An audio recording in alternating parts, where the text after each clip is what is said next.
February 1st and year 3 of this series, so y'all know what time it is. Time for more Black excellence during Black History Month. And today's subject is Mr. Romare Bearden. If you don't know, you're about to know. He was born on September 2nd, 1911 in Charlotte, North Carolina, but actually moved up to New York City when he was just a toddler. Romare himself was very light-skinned due to having African, Cherokee, and Italian ancestry, which allowed him to go through many areas that darker Black individuals couldn't go through, but he refused to identify as white. Following that, he would enroll at Lincoln University, then he transferred to Boston University, then he transferred again to New York University where he graduated with a degree in science and education. Additionally, the same year he graduated college in 1935, Bearden also ended up becoming a caseworker for the Harlem office of the New York Department of Social Services. It was essentially a supplement for his artistic job. And another cool fact about Romare is that he was actually a really good athlete, as he would play for the Boston University football team as a fullback, as well as a pitcher for the Boston University baseball team. But it wouldn't just stop there, as he would go on to play semi-pro baseball for the Boston Tigers, where he would end up playing against even the likes of Satchel Paige at one point, as well as was offered an MLB contract to play for the Athletics about 15 years before Jackie Robinson even made his major league debut. But he refused to do so because he would have had to hide his racial identity, and he just didn't want to do that. As his art became his primary focus, he made sure to showcase a lot of scenes in the American South, and his art was heavily influenced by a lot of Mexican muralists, including Diego Rivera and Jose Clemente Orozco. 7 years later, he would go on to enlist in the army in 1942, and he would serve there until 1945, mostly overseas in Europe as part of the all-black 372nd Infantry Division. After he served, he kind of shifted his art to depict humanity through abstract expressionism because he said he didn't feel it during the war. And he had a series, The Passion of the Christ, which was exhibited at the Samuel M. Coutts Gallery in 1945, which became a key launch in his career. By 1947, he was one of only 4 African-American artists with a solo exhibition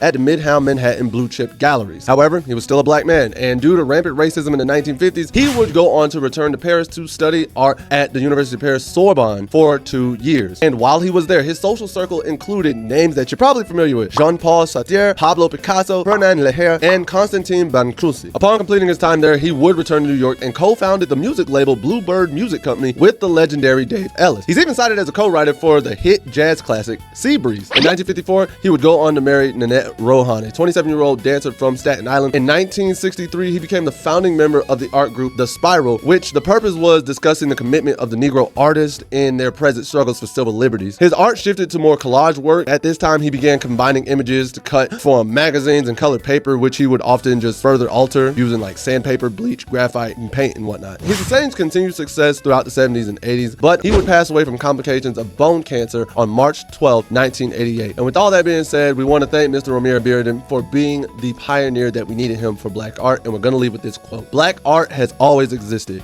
It just hasn't been looked for in the right places." Make sure to tune in tomorrow for more Black excellence during Black History Month, y'all. Peace.